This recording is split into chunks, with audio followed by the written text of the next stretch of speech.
नमस्कार दोस्तों, कैसे हैं आप सब लोग। आशा है आप सभी लोग अच्छे ही होंगे। दोस्तों, आप सभी लोगों को यह जानकारी तो है ही, सभी लोग अपडेट भी होंगे कि लोकसभा चुनाव का समय आ ही गया है और जैसे जैसे चुनाव नज़दीक आ रहा है, एक एक करके चीज़ें बिखर भी रही हैं, सिमट भी रही हैं, टूट भी रही हैं, जुड़ भी रही हैं और बहुत सारे राजनीतिक उठापटक और उथल पुथल आप लोगों ने देश भर में देखे ही होंगे। जैसा कि अभी हम लोगों ने देखा कि बिहार में किस प्रकार से नीतीश कुमार ने आरजेडी का साथ छोड़ करके और भारतीय जनता पार्टी और एनडीए का दामन थाम लिया और 9वीं बार मुख्यमंत्री बनने का कीर्तिमान हासिल किया।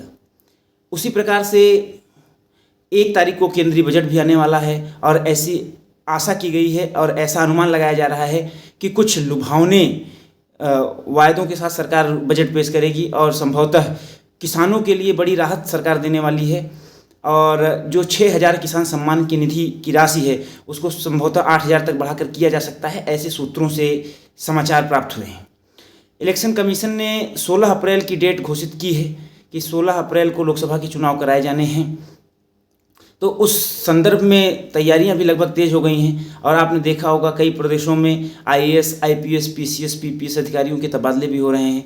जो अधिकारी 2.5 वर्ष 3 वर्ष से एक स्थान पर हैं या सरकार को जहां लगता है कि उनको किसी अन्य स्थान पर भेजना चाहिए, वो उनको उन स्थानों पर भेज रहे हैं। उत्तर प्रदेश में हम बात करें तो पिछले एक हफ्ते के अंदर लगभग 150 के आसपास अधिकारियों का तबादला किया गया है, जिनमें IAS, IPS, PPS और PCS अधिकारी शामिल हैं।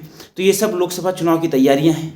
हालांकि अगर हम लोग इसमें बात करें, एनडीए गठबंधन जो है, नेशनल डेमोक्रेटिक अलायंस, राष्ट्रीय लोकतांत्रिक गठबंधन जो है, वो तो मजबूत होता दिख रहा है कि नीतीश कुमार ने वो INDIA गठबंधन छोड़ा और एनडीए गठबंधन का हाथ थामा और फिर से मुख्यमंत्री बने। लेकिन जो INDIA गठबंधन है वो लगातार कमज़ोर होता दिख रहा है।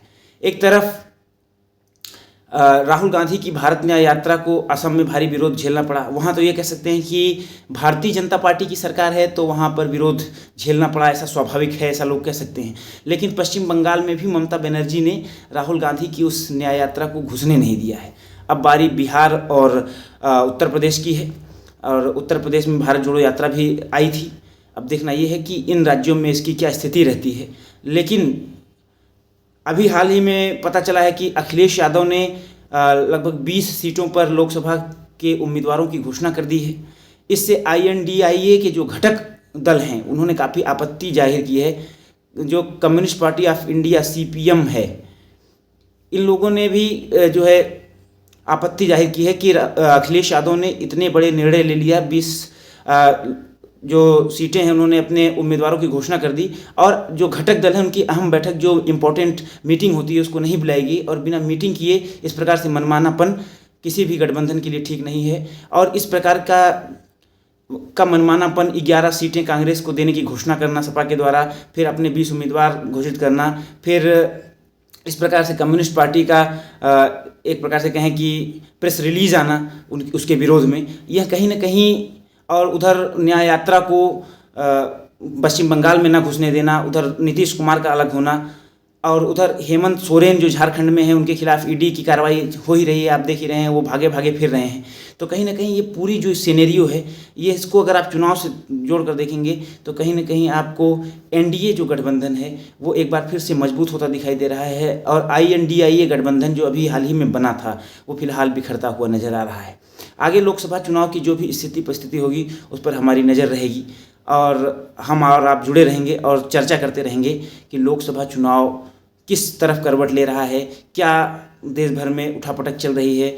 अभी केंद्रीय बजट आएगा तो हम उस पर भी चर्चा करेंगे कि केंद्रीय बजट किस प्रकार से चुनाव के वादे करता है या चुनाव के लिए घोषणाएं करता है। तब तक के लिए हमें विदा करिए। नमस्कार।